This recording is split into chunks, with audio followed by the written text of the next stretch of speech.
امشب در 24 واکنش آمریکا به سفر رئیس جمهوری روسیه به ویتنام و کره شمالی. کاخ سفید با انتقاد از سفر پوتین به ویتنام گفته توافق مسکو با کره شمالی هم نشانه ناامیدی روسیه است. واکنش‌ها به تروریستی شناخته شدن سپاه پاسداران توسط کانادا. جمهوری اسلامی میگه عملی بی‌نتیجه است. مخالفان رژیم خواهان اقدام مشابه اتحادیه اروپا شدند. کشته شدن یکی دیگر از فرماندهان ارشد حزب الله در حمله هوایی به جنوب لبنان. همزمان رئیس جمهوری قبرس اظهارات حسن نصرالله درباره همکاری کشورش با اسرائیل رو رد کرده. از استودیوی ایران اینترنشنال این 24 است با فرداد فرحزاد. بینندگان ایران اینترنشنال در ایران و سراسر جهان سلام و وقت بخیر. رئیس جمهوری روسیه در جریان سفر به ویتنام اعلام کرده که تقویت جامعه راهبردی با این کشور جنوب شرق آسیا از اولویت‌های مسکو. این سفر یک روز بعد از امضای توافقنامه دفاعی میان پیونگیانگ و مسکو انجام میشه. پوتین گفته روسیه و ویتنام خوانشی مشابه از وضعیت آسیا و اقیانوسیه دارند. واشنگتن با انتقاد از این سفر هشدار داده که هیچ کشوری نباید برای پوتین زمینه فراهم کنه تا جنگ تجاوزکارانش رو ترویج و جنایاتش رو عادی کنه. کاخ سفید توافق روسیه با کره شمالی رو نگران کننده و نشانه ناامیدی مسکو خونده. آقای پوتین اما در ویتنام گفته در حالی که ناتو در حال حرکت به سمت آسیا و ایجاد تهدید برای روسیه است، امیدها برای مذاکرات پشت پرده با غرب برآورده نشده. رجب سفروف مدیر مرکز مطالعات ایران معاصر در روسیه از مسکو به ما پیوسته. آقای سفروف، حدود 10 سال پیش همین موقع‌ها آقای پوتین در کنار رهبران گروه 7، آن موقع گروه 8، بریتانیا، ایالات متحده، ژاپن، کانادا شانه به شانه صحبت می‌کرد. الان در پیونگیانگ با رهبر کره شمالی چه اتفاقی برای فدراسیون روسیه افتاده؟ سلام، شب شما بخیر. ببینید جلوی چشم ما الان داره یه ائتلاف خیلی جدیدی در شمال و شرق آسیا داره صورت میگیره که واقعا میتونه صحنه ژئوپلیتیکی دنیا رو عوض بکنه. این واکنشی جناب آقای پوتین و روسیه در رابطه با اقدام خیلی نابهنگام غرب هست علیه روسیه. هرچند سالیان سال روسیه داره هشدار میده که اگر شما این غلط را ادامه بدهید ما هم امکان داریم که کاری انجام بدیم که خیلی از این ناراحت بشید. و اتفاقا امروز جناب آقای پوتین و کره جنوبی هشدار داد، گفت اگر شما تحصیلات نظامی را به اوکراین بدهید روسیه کار را انجام میده که خیلی و خیلی پشیمان خواهد شد. یعنی این نتیجه اول این سفره و کره جنوبی باید فکر بکنه که اصلا ارزششون داره که بدمی داری دهان روسیه خودش رو بگذاره با امیدی کمک از امریکا. ببینید الان این حرکت هایی که جناب آقای پوتین انجام میده ما از خودمون دفاع میکنیم. اصلا این ائتلاف ها علیه کسی درست نشده. ما اینجا اومدیم کاری رو انجام بدیم که برنامه های غرب را اصلا خونسار بکنیم. اونها دارن پشت محوطه ما اومدن، نه تنها اومدن بلکه اونها به اوکراین صلاحی میدن که به سرزمین روسیه الان میدونه ضربه بزنه، علت بزنه، امنیت ما را خراب بکنه، مردم را نابود بکنه. وقتی که امریکا داره به اوکراینی، ولی آیا این روسیه نبود که به اوکراین حمله کرد آقای سفروف؟ این حمله نیست، اصلا به اوکراین کاری نداره. این کشورها این مناطق اومد پیوست به روسیه و الان روسیه داره از این مناطق دفاع میکنه. اتفاقاً اوکراین داره سرزمین این مناطق رو الان اشغال کرده، اون باید از اونجا بره. بنابراین خود مردم که تصمیم میگیرن با کی باشن چیکار بکنن، ما که اصلا هیچ ربطی به اونا نداریم. اونا انتخاب کردن که وارد روسیه بشن چون که روس زبان هستن، فرهنگی مشترک دارن، اصلا همه کار و زندگیشون با روسیه است، با اوکراین داشت. ولی آقای سفر شما بهتر از من میدونید که نرم بین‌المللی اینطوری نیستش که ناگهان یک گوشه از دنیا تصمیم بگیره ملحق بشن به یک جای دیگری. اوکراین کشوری مستقل بود، عضو سازمان ملل متحد بود، مرزهای شناخته شده‌ای داشت. این روسیه بود که به اوکراین حمله کرد.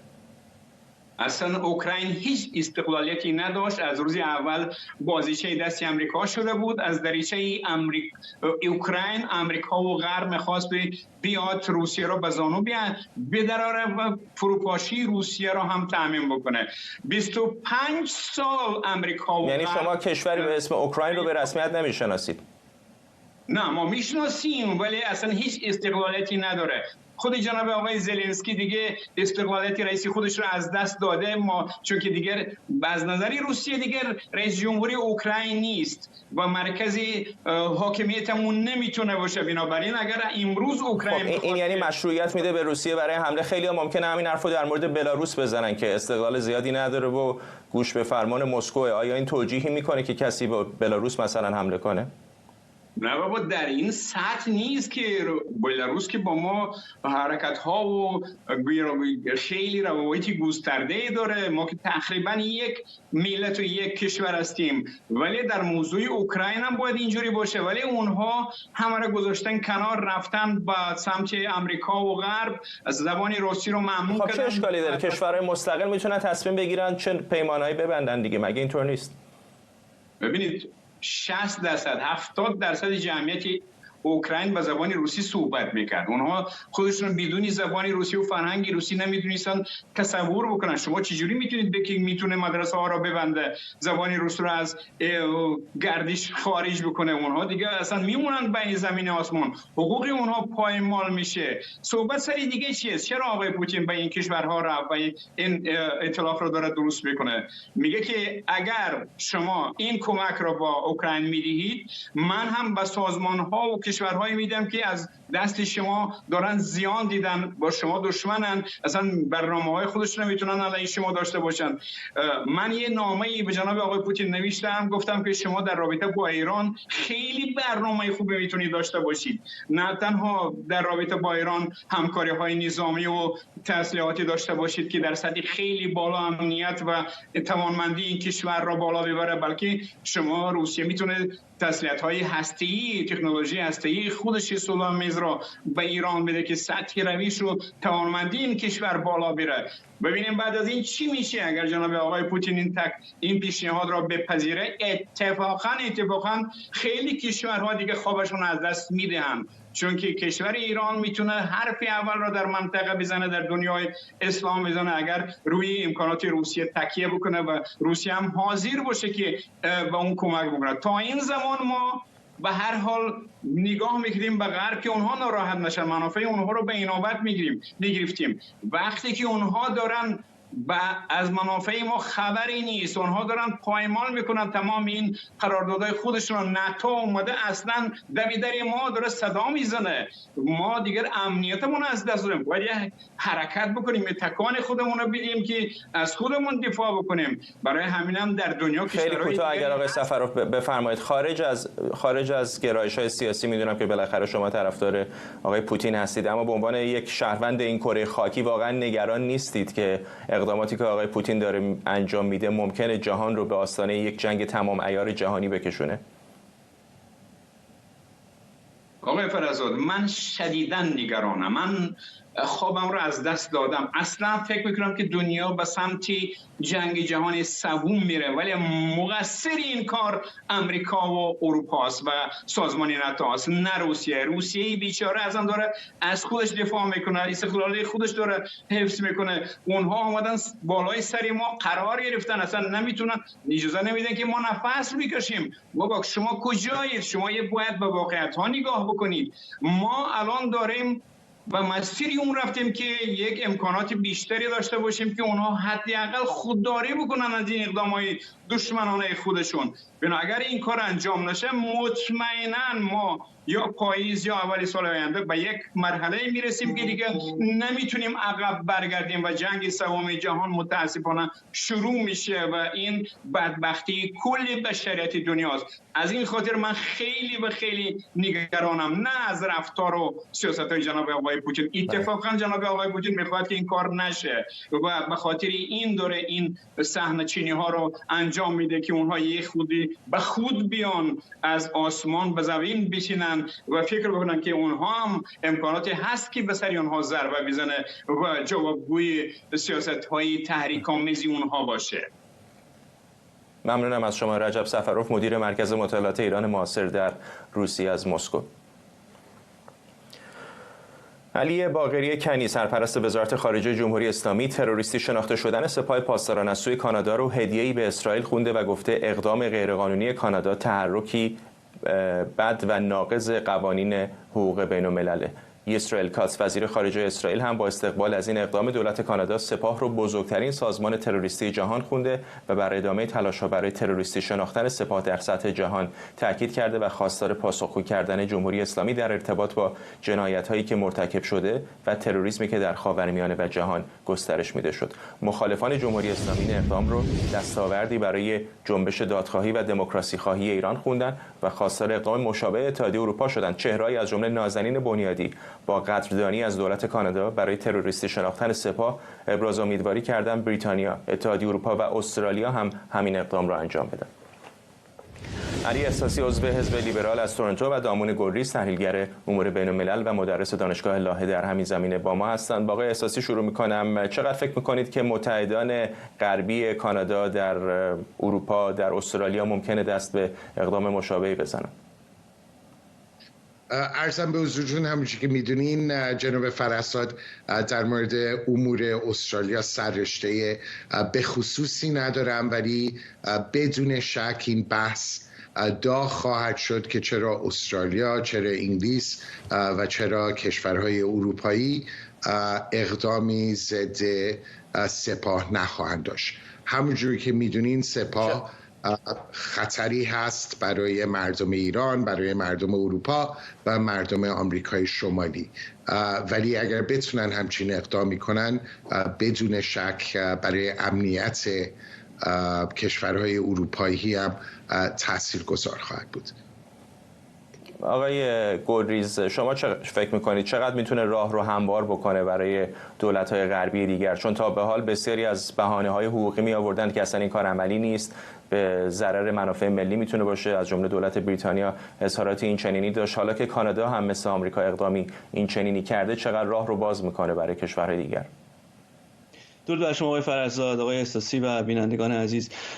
قدم بسیار مهمیه، ولی قدم تاثیرگذاری برای این نیستش که کشورهایی که واقعا با قرار دادن سپاه به لیست تروریستی میتونن اون تأثیر اصلی، اون درد اصلی رو به سپاه وارد بکنن که معادلات تغییر بکنه، اینها این کار انجام نخواهند داد. منظورم اتحادیه اروپا هست. استرالیا رو مطمئن نیستم، چون متفاوته، البته روابط گسترده‌ای داره، همچنین مهاجران یه مقدار قابل مقایسه است با کانادا، ولی بریتانیا و اتحادیه اروپا این کار رو انجام نخواهند داد به نظر من با موقعیت امروز. و اون هم دلیل داره، به خاطر اینی که همونجور که شما گفتید دیدیم که چطور بر مبنای منافع یکی از مهمترین ناقضین حقوق بشر رو در بلژیک و یکی دیگر در سوئد رو آزاد کردن. بر مبنای منافع واقعا ریال پلیتیک میچرخه همه چیز در این کشورها.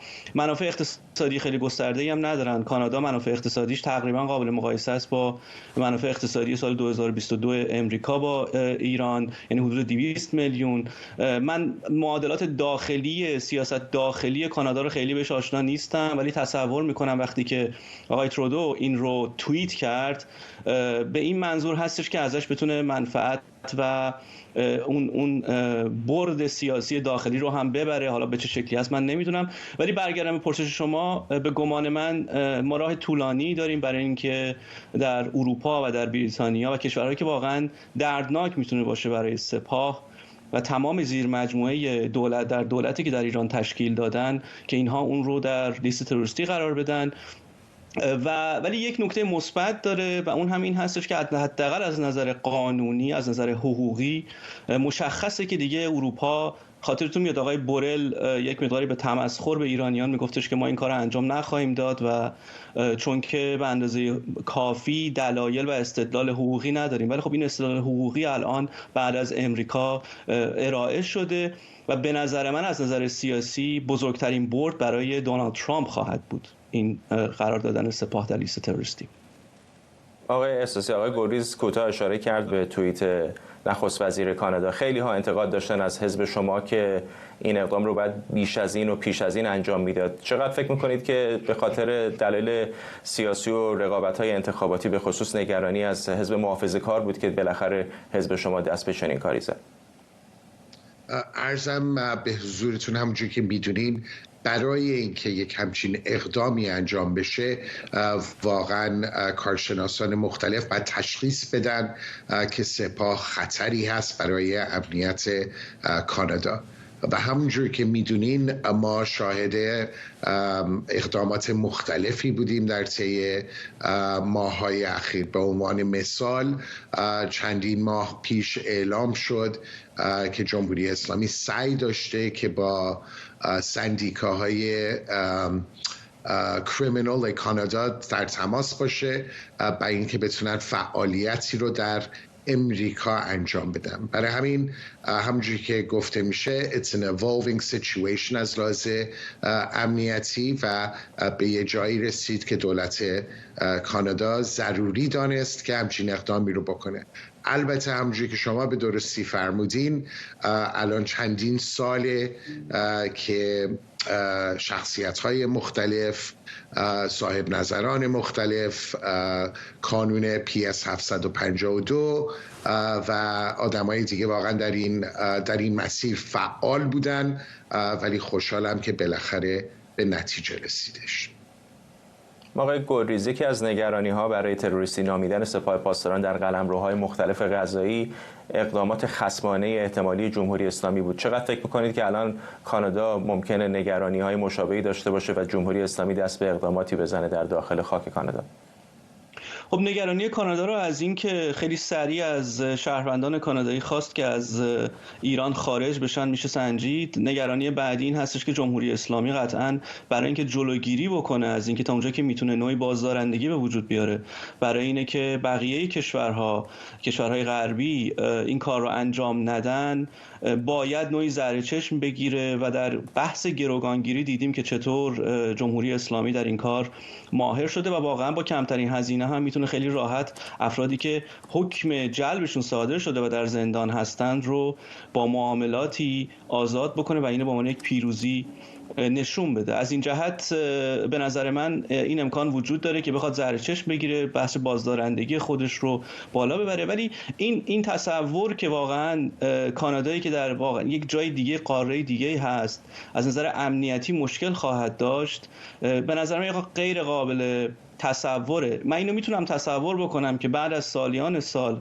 کارگزاران جمهوری اسلامی انواع و اقسام مقامات پیشین در کانادا زندگی میکنن و اطلاعات بسیار با ارزشی رو با خودشون داشتن. این اطلاعات تخلیه شده و با چراغ سبز امریکا به نوعی میتونیم بگیم که کانادا وارد این فاز شده که با کمترین هزینه، چون این ارتباط عرض کردم از نظر اقتصادی که ارتباط خیلی کمی دارن، 200 میلیون دلار در سال با ایران در کل، و از نظر دیپلماتیک هم ارتباطی وجود نداره، الان سالیان سال هست، هزینه خیلی کمی رو خواهد داشت برای کانادا بجز مسئله گروگانگیری و باید ببینیم که جمهوری اسلامی چه واکنشی نشون میده. ولی خب جمهوری اسلامی هم نشون داده که به این راحتی اجازه نمیده که این قضیه تبدیل به یک پدیده بشه و بخوان بقیه کشورها از اون استفاده بکنن. از این جهت قطعاً زهر چشم خواهد گرفت از کانادا و نوعی بازدارندگی رو به وجود خواهد آورد. آقای احساسی، بر کسی پوشیده نیست که در این سالها سپاه پاسداران جمهوری اسلامی از قلمرو کانادا استفاده‌های مختلفی کرده. احتمالاً میشه حدس زد که بالاخره بعضی از اونها حتی شهروند کانادا شدن یا اقامت دائم اونجا رو دارن. در صرافی‌هایی که در خیابان یانگ تورنتو میرید خیلی کار عجیبی نیست، حتی اگر کارت بانکی ایران رو ببرید همونجا کارتتون رو شارژ میکنن و بهتون معادل دلاری خواهند داد. چقدر فکر میکنید که حالا تروریستی شناختن سپاه پاسداران میتونه باعث بشه که دولت اقدامات جدی‌تری بکنه و چقدر اصلا ابزارهای کافی داره برای اینکه بخواد پیدا بکنه چه کسی عضو سپاه پاسداران هست یا با سپاه پاسداران همکاری میکنه و بتونه اونها رو از کشور خارج کنه؟ بله، همونجوری که شما میدونین در طی سالهای اخیر کانادا گام‌های مختلفی داشته، ابزارهای حقوقی مختلفی داره و دیروز که اعلام شد که سپاه در فهرست قرار داده خواهد شد، به این علت هستش که هم از لحاظ بانک ترانسفرهای مختلف بتونن به مراتب بهتر عمل بکنن و هم از لحاظ قانونی در صورتی که شواهدی وجود داشته باشه بتونن اقدام بکنن. اما امیدوارم که همونجور که شما مطرح کردین برای این که سپاه خطری هست برای تمام کشورهای اروپا، برای تمام کشورهای قاره امریکا، امیدوارم که کشورهای دیگر هم واقعا قاطعانه عمل بکنن که بتونیم یه مقدار زیادی این خطر رو کاهش بدیم. ممنونم از هر دو شما. علی احساسی، عضو حزب لیبرال از تورنتو، و دامون گلریز، تحلیلگر امور بین‌الملل و مدرس دانشگاه لاهه از همین شهر با ما. گزارش سالانه سازمان ملل درباره وضعیت حقوق بشر در ایران به 56مین نشست شورای حقوق بشر این سازمان ارائه شد. سازمان ملل متحد درباره رشد آمار اعدام‌ها و تبعیض‌های نهادینه شده مبتنی بر جنسیت در ایران در این گزارش هشدار داده. بر اساس این گزارش در سال 2023 دست کم 834 نفر در ایران اعدام شدند، رقمی که در مقایسه با سال پیش از اون افزایشی 43% داشته. این گزارش با اشاره به سرکوب حکومت ایران علیه زنان در زمینه پوشش عنوان کرده که دبیرکل سازمان ملل از گزارش‌های مبنی بر تبعیض، آزار و مجازاتی که زنان و دختران در ایران روزانه با آنها روبروان عمیقاً ناراحته. همکارم مریم رحمتی از نیویورک با ماست با جزئیات بیشتر از این گزارش. مریم. فرداد، گزارش سالانه دبیرکل سازمان ملل که توسط گزارشگر ویژه سازمان ملل در امور ایران امروز منتشر شد، بار دیگه گواه اینه که جمهوری اسلامی در یک سال گذشته به نقض گسترده حقوق بشر در ایران ادامه داده. این گزارش که ساعاتی قبل توسط معاون کمیساریای عالی حقوق بشر در 56مین نشست این شورا ارائه شد، وضعیت حقوق بشر مخصوصا در حوزه‌های مانند مجازات اعدام، حقوق زنان، آزادی بیان و رسانه، حقوق اقلیت‌ها و حقوق شهروندان دو تابعیتی و همچنین وضعیت مدافعان حقوق بشر در ایران رو وخیم‌تر اعلام کرده نسبت به سالهای گذشته و همچنین در این گزارش از افزایش 40% اعدام‌ها گرفته تا نقض گسترده و سیستماتیک حقوق زنان در واقع نکات برجسته این گزارش هستند. بیشترین آمار اعدام برای اقلیت‌های بلوچ بوده و در مواردی کودکان رو هم شامل شده. در مورد حقوق زنان در این گزارش ذکر شده که حکومت زنان و دختران رو به شدت از دستیابی به برابری واقعی و حقوق اساسیشون از جمله مشارکت برابر در زندگی اقتصادی، اجتماعی و سیاسی و برابری در مقابل قانون محروم کرده.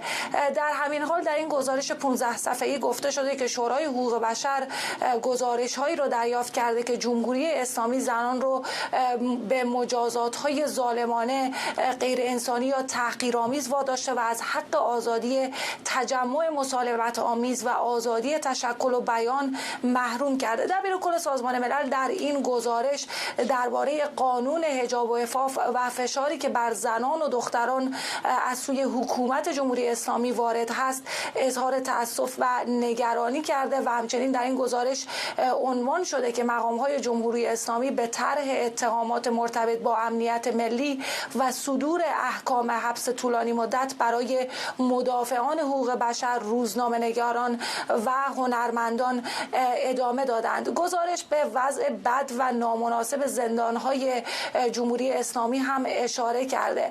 باید بگم که این گزارش در حالی منتشر شده که روز گذشته هم جاوید رحمان، گزارشگر ویژه سازمان ملل در امور ایران، گفته بود که شواهدی از نسل کشی علیه اقلیت‌ها و اقوام در دهه 60 توسط جمهوری اسلامی وجود داره. اما پس از اینکه این گزارش در صحن شورای حقوق بشر سازمان ملل ارائه شد، بعضی از کشورها به این گزارش واکنش نشون دادن، از جمله نماینده آمریکا، سوئد و چند کشور اروپایی دیگه که درباره وضعیت حقوق بشر در ایران مخصوصا در مورد مجازات اعدام و وضعیت حقوق زنان در ایران ابراز نگرانی کردند و خواهان گزارش‌ها و تحقیقات گسترده‌تر در این مورد شدند. ممنونم از تو. همکارم مریم رحمتی از نیویورک با ما. همزمان با تشدید درگیری بین حزب الله لبنان و اسرائیل، ارتش اسرائیل از هدف قرار دادن عباس ابراهیم حمزه حماده معروف به فضل ابراهیم از فرماندهان ارشد حزب الله در جنوب لبنان خبر داد. حزب الله لبنان کشته شدن این عضوش رو در حمله هوایی اسرائیل در دیرکیفا تایید کرده. بر اساس بیانیه ارتش اسرائیل، فضل ابراهیم مسئول برنامه‌ریزی و اجرای عملیات‌ها علیه نیروهای اسرائیلی بوده و فرماندهی نیروهای زمینی حزب الله رو در دیرکیفا به عهده داشته. یک روز بعد از تهدیدات حسن نصرالله رهبر حزب الله علیه قبرس درباره همکاری این کشور با اسرائیل برای انجام حملات علیه نیروهای حزب الله، نیکوس کریستولودوس رئیس جمهوری قبرس گفت کشورش بخشی از مشکل خاورمیانه نیست، اما بخشی از راه حل این منازعه میتونه باشه. جمهوری قبرس در هیچ جنگی دخالت یا مشارکت نداره. قبرس نه بخشی از مشکل بلکه بخشی از راه حل این مناقشه است.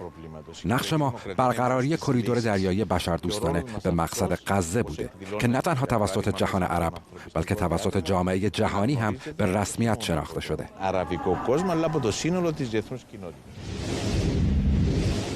شکریا برادوس، پژوهشگر امنیت بین‌الملل و سیاست خارجی از واشنگتن دی سی، و منشه امیر، کارشناس امور خاورمیانه از اورشلیم با ما هستند. خانم برادوس، در همین زمان کمی که از صحبت‌های نصرالله میگذره، مشخصه که تهدید اون علیه قبرس تا اندازه‌ای جواب داده. قبرسی‌ها کاملا مشخصه که نگرانن، نه؟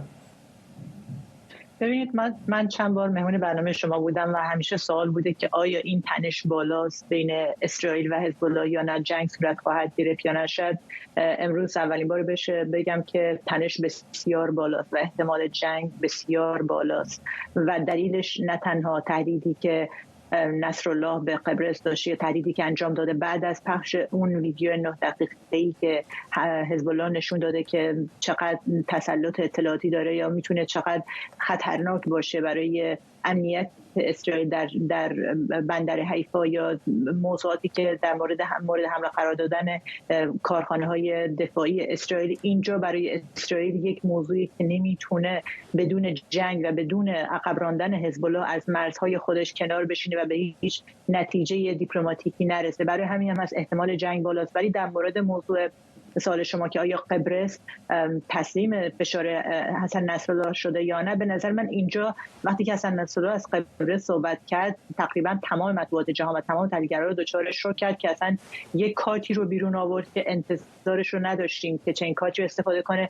و کارت خیلی مهمیه و اینجا نشون میده یه حالت تهدید نصرالله فقط برای قبرس نیست، برای اینه که اینجا وقتی که بخواد قبرس رو مورد هدف قرار بدن، حزب الله هر حمله‌ای رو بخواد به قبرس انجام بده یا تهدید بکنه، اینجا موضوع اروپا است. موضوع اینه که خب حالا بماند پایگاه‌های بریتانیایی که در قبرس هستن که این دو تا پایگاه از اون پایگاه هستن که بریتانیا استفاده میکنه برای حمله به حوثی‌ها، یا اینکه قبرس قسمتی از اتحادیه اروپا است و قبرس کشوریه که به خاطر موضوعات مهاجران، موضوعاتی که اقتصادی که خودش داره، اتحادیه اروپا سعی میکنه که قبرس رو پای خودش وایسته و برنامه‌های طولانی مدتی و قرض‌هایی که قبرس داشته به اتحادیه اروپا و تمام این موضوعات نشون میده که وقتی اگر جنگی که من میگم احتمالش الان بالا رفته، روز به روز با بیشتر شدن این اطلاعاتی که میبینیم، داده‌هایی که داریم، اینجا موضوع اتحادیه اروپا است که احساس خطر میکنه. اتحادیه اروپایی که میدونیم خب سعی کرده حتی به لبنان پول بده، بیش از 1 بیلیون دلار بده که موضوع مهاجران رو در لبنان حل کنه که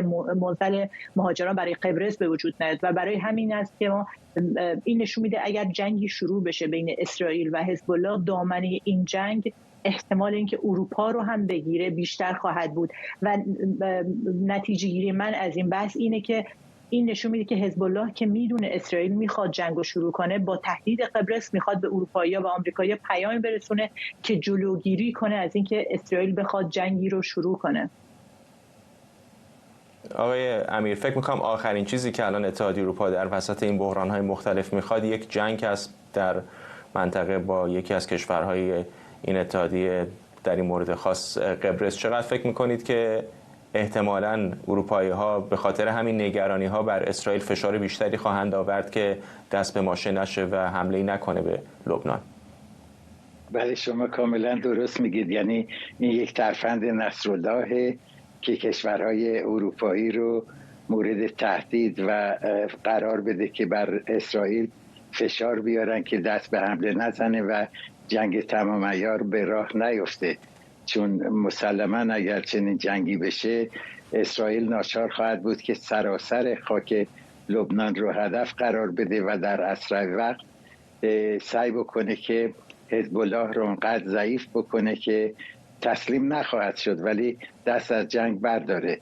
ولی پاسخ قطعی یعنی پیشبینی که موثق‌تر باشه فکر میکنم 1-2 روز دیگر امکان پذیره و اون موقعی است که 2 تن از شخصیت‌های بزرگ اسرائیلی در امور امنیتی و دفاعی، ران درمر وزیر استراتژی که قبلا هم سفیر اسرائیل در واشنگتن بوده و چخی هنگبی دبیر شورای عالی امنیت ملی اسرائیل از مذاکراتشون در واشنگتن بازگردن ببینیم که تا چه حد اونها تونستن دولت ایالات متحده رو به خطراتی که از ادامه عملیات حزب الله هست آگاه بکنن و خط مشی مشترکی داشته باشن. ایالات متحده بسیار علاقه‌منده که حزب الله در لبنان آنقدر تضعیف بشه که از نظر خطر امنیتی خنثی بشه، ولی بسیار نگرانه که اگر این جریان رو اسرائیل آغاز بکنه ممکن است که خطر جنگ گسترش پیدا بکنه. یکی از موضوعهایی که در مذاکرات اسرائیلیان یعنی چخی هنگبی و ران درمر با مقامات ارشد آمریکایی و جیک سالیوان از جمله مطرح شده این است که آیا اگر اسرائیل حمله تمام عیار رو آغاز بکنه رژیم ایران وارد جنگ خواهد شد یا نخواهد شد. این برای ایالات متحده هم پرسش خیلی مهمی است، چون نمیخواهد که به هیچ وجه جنگ در مرحله کنونی گسترش پیدا بکنه و پای رژیم ایران هم به میان کشیده بشه. ولی در عین حال اسرائیل نگرانی‌های فزاینده‌ای داره از برنامه‌های اتمی حکومت ایران و نسبتاً سکوت یا عدم فعال بودن کشورهای اروپایی و ایالات متحده برای پایان بخشیدن یا کاهش دادن تلاش‌های غنی‌سازی دولت ایران و حکومت ایران در امور انرژی و تولید بمب هسته. خانم برادوس، اگر واقعا به اون نقطه صفر برسیم و اسرائیل حمله بکنه، با شناختی که از دولت فعلی اسرائیل دارید به نظرتون از ناچاری هستش که وارد این جنگ میشن یا فکر میکنید که دولت آقای نتانیاهو بعدش هم نمیاد اگر موقعیتی پیش بیاد یک بار برای همیشه یک ضربه شست اساسی به حزب الله نشون بده؟ ببینید برای این موضوع بعدی خب همین آخرین توییتی که نتانیاهو زده که موضوع منفعت شخصی من نیست و از نظر شخصی خودش رو جلو میندازه و قربانی میبینه این وسط، به نظرم چیزی که من از توییتی که زده میفهمم. ولی در نظر اینکه اسرائیل بخواد ضربه‌ای به حزب الله بزنه، توضیحی که دادم اینجا به نظر من مجبوره، به خاطر اینکه الان در قسمت شمالی اسرائیل یک نکته ضعف امنیتی به وجود اومده برای اسرائیل و این نکته ضعفی که به وجود اومده برای آینده حتی اگر آتش بسی در غزه اعلام بشه و جنگ غزه به پایان برسه، اینجا همیشه به عنوان یک نکته ضعفی خواهد موند که حزب الله هر لحظه ممکنه هر حمله‌ای رو به اسرائیل انجام بده و این بیش از 60,000 نفری که از خانه‌های خودشون در شمال اسرائیل آواره شدن و این قسمت اسرائیل خالی از سکنه شده، اینجا نشون میده که این تهدید و این خالی کردن مردم، تهدیدی که حتی اگر حمله هم صورت نگیره برای اینکه ضربه بزنه از نظر معنوی به مردم این منطقه بسیار بالاست و این رو حزب الله جلو آورده و میتونه این کار رو انجام بده. یا همین توضیح در مورد استفاده از پهپادهایی که میتونن از سیستم دفاعی اسرائیل رد بشن و اینجا نشون میده که مجبوره. اگر همین الان هم خب میدونیم نماینده بایدن به هیچ نتیجه‌ای نرسیده که بتونه حزب الله رو قانع کنه که به قطعنامه شورای امنیت سازمان ملل عمل کنه. و اینجا خب در مورد بایدن و نتانیاهو هم خب تنشی که الان بین دولت بایدنی که خب در تاریخ میخواست خودش رو به عنوان اولین دولت آمریکایی بدونه که در موقع جنگ وارد اسرائیل شده و اون حمایت اولی که داشت از اسرائیل و اون محبوبیتی که بین یهودی‌های خود آمریکا به دست آورده بود داره نزدیک انتخابات میشیم و به نظر من داره این حمایت رو از دست میده. و این جنگ لفظی هم که فعلا در حال حاضر بین کاخ سفید و نتانیاهو وجود داره و اینکه راپورت‌های موقعی هست که حتی در مورد این صحبت میشه که ممکنه آمریکا فرستادن F-16 هم رو به اسرائیل متوقف کنه، به جز اون بمب‌هایی که می‌دونیم خب الان نتانیاهو در مقابل این تعلیق افتادن این بمب‌ها بود که یک ویدیو رو داد و این ویدیو باعث خشم کاخ سفید شده و باعث شده حتی نشستایی که در مورد برنامه هسته ایران هم داشتن کنسل شده و اینجا نشون میده که خب نتانیاهو ممکنه از این کار که خب کاخ سفید و بیشتر سیاسیای آمریکا که در دولت بایدن هستن محکوم کردن نتانیاهو رو که اینو به عنوان یک کارتی برای خودش، برای منافع شخصی خودش در اسرائیل استفاده میکنه. ولی به نظر من اشتباه اگه فقط یک طرفه گفت تمام این موضوع به خاطر خود شخص نتانیاهو. شما هر سیاستمداری رو الان در قدرت در اسرائیل بذارید و با اون موضوعی که الان با حزب الله روبرو هستن نمیتونن راحت از موضوع حزب الله و تهدیدی که حزب الله الان برای اسرائیل هست رد بشه. برای دولت بایدن، چون که میدونید در موضوع صلحی که آتش بس الان شکست خورده، موضوع آتش بسی که بایدن یا پروپوزالی که بایدن به عنوان پروپوزال اسرائیل معرفی کرد الان به شکست مواجه شده. خب برنامه بعدی بایدن چه خواهد بود؟ اینکه نذاره نتانیاهو جنگ دیگر رو شروع کنه که اون مرزهای شمالی و امکان وارد کردن آمریکا به جنگ خاورمیانه خواهد بود. ممنونم از شما. شکریه برادوس، پژوهشگر امنیت بین‌الملل و سیاست خارجی از واشنگتن دی سی و منشه امیر، کارشناس امور خاورمیانه از اورشلیم. همزمان با نگرانی‌ها از سرنوشت گروگان‌های اسرائیلی در غزه، وال استریت ژورنال میگه ممکنه فقط 50 نفر از مجموع گروگان‌ها زنده باشن. این گزارش که بر اساس گفتگو با میانجی‌های مذاکرات و یک مقام آمریکایی آگاه از آخرین یافته‌های اطلاعاتی آمریکا تهیه شده، از 116 گروگان باقی مانده احتمالاً 66 نفر در این 8 ماه جانشون را از دست دادن. این رقم 25 نفر بیشتر از آمار رسمی اسرائیل. بن سبتی، پژوهشگر ایران اسرائیل از تل‌آویو. با مسابقه سبتی، نه فقط نگرانی در مورد کشته شدن تعدادی از گروگان‌ها وجود داره، هر روزی هم که به تأخیر میفته نجات اونها زن نمیره که به دلایل مختلف، چه در شرایط نگهداریشون چه به خاطر حملات اسرائیل، ممکنه جانشون رو از دست بدن. چقدر این فشار داره وارد میکنه بر دولت اسرائیل؟ سلام به شما و بینندگان. بله، ما در 2-3 روز اخیر و دلیلی بر این گزارش هم نبود، یعنی لازم نبود در این 3-4 روز اخیر خانواده های گروگان ها، مردم اسرائیل، مخصوصا اون طیف هایی که هر شنبه شب میرن و تظاهرات میکنن و از این خانواده ها و از اون آبادی هایی که تخریب شدن در جنوب اسرائیل از اونها حمایت میکنن، اینها یک اقدام های جدیدی انجام میدن. همین الان در همین ساعتها در شهر قیصریه کنار یکی از خونه های آقای نتانیاهو تظاهرات عظیمی هست که جاده اصلی اون شمال اسرائیل هم بسته شده و یا یک اعلامیه بزرگی رو 10,000 نفر امضا کردن برای اینکه باید ما هر قراردادی، هر تفاهمی بین اسرائیل و حماس بشه درست کرد رو ما باید امضا کنیم، قبول کنیم تا هرچه بیشتر از این گروگان‌ها زنده و متاسفانه باید گفت همونطور که گفته شد بعضی هم مرده به خاک اسرائیل برگردن، چون واقعا هرچی بیشتر وقت میگذره ما میبینیم این جنگ به جنگ فرسایشی تبدیل شده.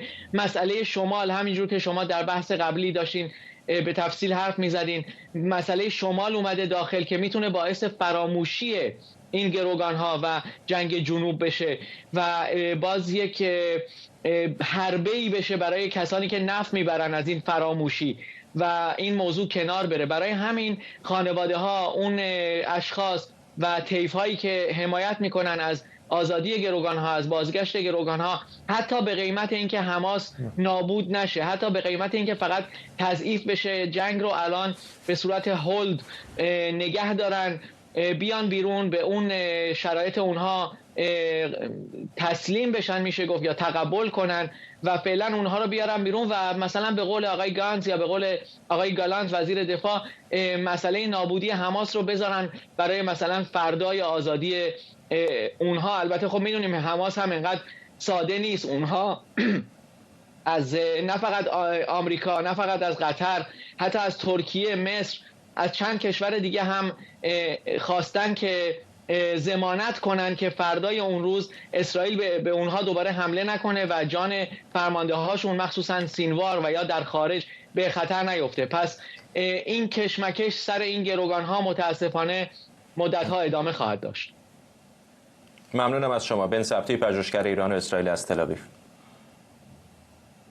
شبکه CNN ساعتی پیش اعلام کرد که فقط بایدن و ترامپ برای مناظره نخست مورد تایید قرار گرفتند و نامزد مستقل رابرت کندی جونیور به دلیل اینکه هنوز در تمامی ایالت‌ها برای انتخابات ثبت نام نکرده نمیتونه در مناظره شرکت کنه. در حالی که یک هفته به اولین مناظره انتخاباتی آمریکا باقی مونده، کارزارهای بایدن و ترامپ برای جلب توجه رای دهنده‌ها دست به کار شدند. کارزار بایدن روز پنجشنبه و همزمان با مسابقات جام ملت‌های آمریکا تبلیغی 30 ثانیه‌ای برای هدف قرار دادن رای دهندگان لاتین تبار منتشر کرد. 4 years ago, we were shut down. Stadiums were empty. Trump failed us. But then Joe Biden took over. He reopened the country and got us back on track, creating 15.6 million new jobs, investing billions to create new American businesses. And he's even making our community safer from gun violence. Trump talks and talks. Joe Biden gets it done. I'm Joe Biden and I approve this message. همکارم آرش علایی از کنگره به ما پیوسته. آرش، حتما این نظرسنجی اخیر فاکس نیوز رو دیدی که میگه در یک رقابت 3 یا چند نفره آقای بایدن 1% از ترامپ پیشی گرفته. یک هفته بیشتر به زمان مناظره در آتلانتا باقی نمونده. وضعیت رقابت‌ها بین جمهوری‌خوان و دموکرات‌ها الان چطوره در انتخابات پیش رو؟ خب ببین، انتخابات پیش رو فقط ریاست جمهوری محدود نیست به کنگره و مجلس‌های محلی، فرمانداری‌های ایالت‌های مختلف، اونها رو هم شامل میشه در روز انتخابات. در مورد ریاست جمهوری اگر صحبت بکنیم، این نظرسنجی که فاکس نیوز منتشر کرد در روز چهارشنبه نشان میداد که آقای ترامپ در طول یک ماه گذشته بخش عمده‌ای از حمایت‌های خودش مخصوصاً در بین رای دهندگان مستقل از دست داده است. ماه گذشته اگر یادمون باشد آقای ترامپ بالاخره پس از یک ماراتون چند هفته‌ای در دادگاه ایالتی نیویورک متهم شد و بعد محکوم شد و الان تا زمان دادگاه فرجام‌خواهیش یک تبهکار به حساب می‌آید و به نظر می‌آید الان ما داریم می‌بینیم تبعات این دادگاه رو بر نظرسنجی‌های جدیدی که دارد می‌آید بیرون. چون آقای ترامپ ماه پیش در بین رای دهندگان مستقل 2% جلو بود، الان 9% عقب افتاده است، یعنی 11% جابجا شده نظر مستقل‌ها. آقای ترامپ هنوز در بین جوانان و رای دهندگان سیاه پوست هنوز برتری دارد نسبت به آقای بایدن، حداقل نسبت به انتخابات قبلی، اما در میان زنان، اون زنانی که بهش میگویند مادران مستقل، بین اونها سقوط کرده است به شدت. در بین زنانی که در مناطق حومه شهری زندگی میکنند و درآمدهایی در طبقه مرفه یا متوسط جامعه دارن هم آقای ترامپ سقوط کرده است. آقای ترامپ خودش در تروث سوشال، رسانه اجتماعیش، ساعتی پیش در مورد نظرسنجی فاکس نیوز این نظرسنجی رو آشغال خوند و گفتش اطمینان میدهد به طرفدارانش که در ایالت‌های سرنوشت ساز پیش هست هنوز از بایدن. به نظر هم میاد در این ایالت‌های سرنوشت ساز فعلا حداقل در آریزونا و جورجیا جلو هست از آقای بایدن. در انتخابات مجلس نمایندگان دیشب 2 نماینده که آقای ترامپ ازشون حمایت میکرد در انتخابات مقدماتی حزب به پیروزی رسیدن. یک نماینده بدنه اصلی حزب رو کنار زدند. یکی از این انتخابات مخصوص بود به خاطر که نماینده اون منطقه استعفا داده بود. جمهوری خواهان اون کرسی رو صاحب شدن، به نظر میاد کرسی بعدی رو هم صاحب بشن. و در مجلس سنا هم داستان بسیار رقابت تنگاتنگی است. فردا به نظر میاد جمهوری خواهان تصمیم گرفتن که دوباره اکثریت رو در مجلس سنا به خودشون اختصاص بدن. در ایالت‌هایی مثل نوادا و در ایالت میشیگان جمهوری خواهان فکر می‌کنن که شانس دارن برای اینکه بتونن کرسی‌های سنا رو از آن خودشون کنن. ممنونم از آرش علایی، خبرنگار ما در کنگره آمریکا، و ممنونم از شما که بیننده برنامه 24 امشب بودید. تا برنامه بعدی، بدرود.